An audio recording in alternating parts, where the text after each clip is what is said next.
Srila Prabhupada, he translated up to the 13th chapter of the 10th canto himself.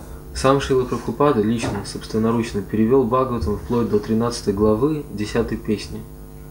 And if there is some mystical significance to why he left at that time, then it may very well be. И если есть какое-то значение такое скрытое, почему так произошло, что он оставил мир, так и не успев завершить Бхагаватам, то какой-то скрытый смысл этого может присутствовать. But it was his desire that this work be finished. Но действительно его желанием было завершить работу. And the two people who worked on this, Hridayananda Maharaj and Gopi Puranadana Prabhu, they're qualified and they did a very good job of translation and maintaining Prabhupada's spirit. Два ученика Шрилы Прабхупады, Хридаянанда Госвами и Гопи Паранадхана Прабху, они завершили эту работу, перевод Бхагаватам, и они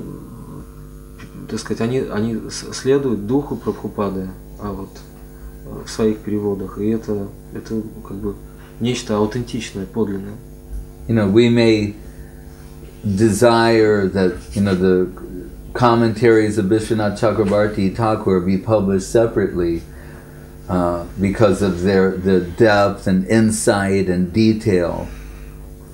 Нам хотелось бы, чтобы комментарии Шрилы Вишванатхи Чакраварти Такура к Бхагаватам были напечатаны, опубликованы отдельно, потому что в этих комментариях есть глубокое проникновение в суть, глубина и Specifically of the 10th canto. В особенности его комментарии к 10-й песне Бхагаватам.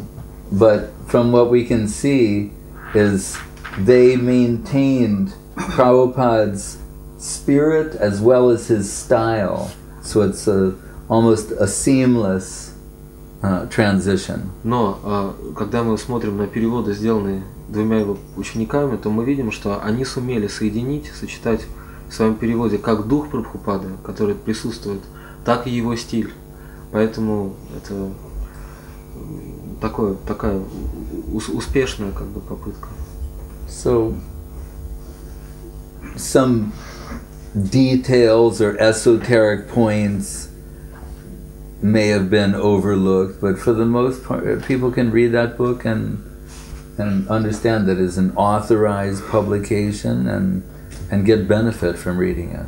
Некоторые, может быть, детали, подробности или какие-то мистические глубины могли и не быть представлены на страницах их перевода, но в целом он очень хорош, и люди могут обращаться к этим переводам и читать их смело, извлекая для себя благо из этого. Once a book of Srila Sridhar Maharaj was being published, and I told him that I didn't think that the full extent of the meaning as I'd heard it from him was coming through in this translation. Однажды была переведена одна книга, напечатанная Шрилой Шридаром Махараджем на одном из западных языков. И Шримад-Бхагаватам Махарадж сказал ему тогда, что он боится, что полностью то, что он говорил, Шрила Шридар Махарадж, самая суть этого не была вполне передана на страницах этой книги. And he said to me, "Is any meaning coming through?" И тогда он меня спросил, но хоть какой-то смысл, смысл моих речей, он присутствует там?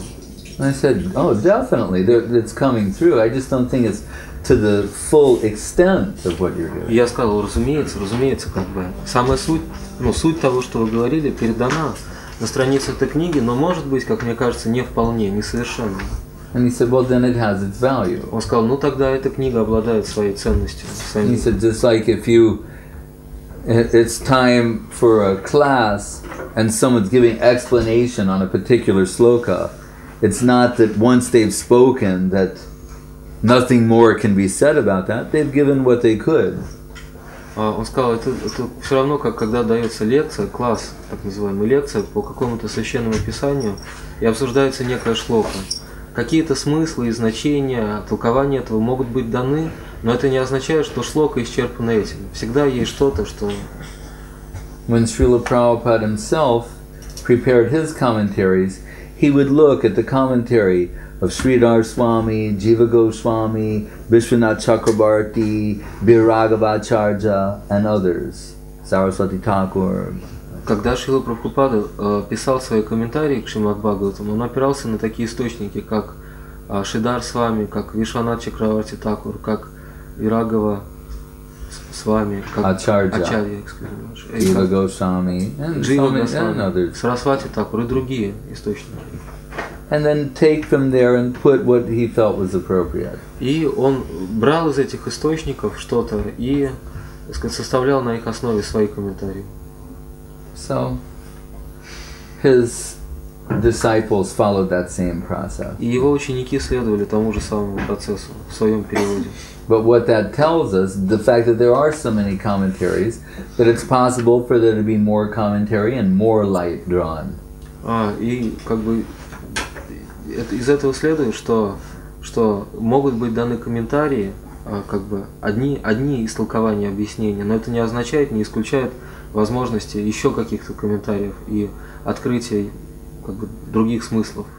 Also remember, Krishna is in your heart. И надо помнить, что Кришна в сердце. So he can compensate for deficiencies. Кришна может компенсировать и восполнить некие недостатки или изъяны. And as you become more acquainted with Krishna consciousness, you'll be able to detect this yourself. И по мере того, как мы становимся все более знакомы с сознанием Кришны, мы сможем определять, распознавать, что есть, что сами. And as I said, our guardians are alive. They're able to protect us. Наши хранители, они живые, поэтому они способны.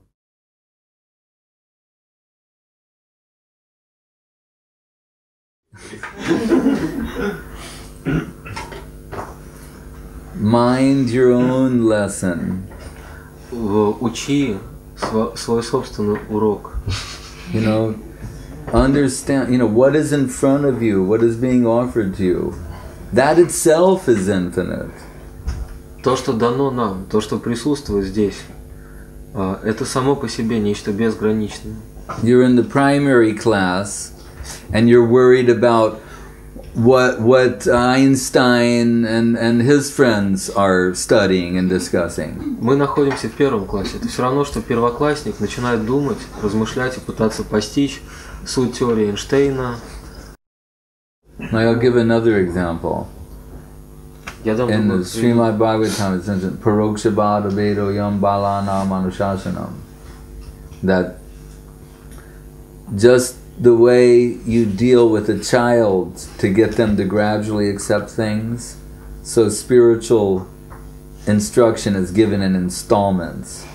В Шримад-Бхагаватам говорится о том, что точно так же, как ребенка учат постепенно, ему не выдают сразу весь объем знаний, но это происходит постепенно, шаг за шагом. Также и духовное знание дается, так сказать, порциями, не все сразу, постепенно. So just like in explaining the solar system, например, в объяснении того, что такое солнечная система. In the beginning, the child may be told the sun is fixed in one place. Ребенку, когда ему объясняют устройство космоса, ему говорят, Солнце, вначале ему говорят, Солнце зафиксировано в одном положении. And there's so many planets orbiting the sun. А вокруг Солнца вращается множество планет по своим орбитам. And once they grasp that concept, then the next installment will be given. И когда ребенок усвоил эту концепцию, это понимание, представление, тогда другое, более высокое знание может быть ему дано. So they say, the sun that's fixed with the planets orbiting it, well actually as a group they're pivoting around the pole star. И ему может быть сказано, что Солнце является центром, вокруг которого вращаются планеты, и в целом вся эта система, совокупность, она вращается вокруг полярной звезды. So, if you tell from the beginning, sun is moving, planets are moving, it's confusing. То есть ему говорится уже, потом ему говорится, что Солнце тоже движется, да, звезды движутся вокруг звезды. Но если вначале сказать ребенку, что Солнце движется, планеты движутся, он будет сбит с толку. But by gradually, through installment, the full picture can be presented. Но постепенно, шаг за шагом, вся целостная картина может быть ему нарисована.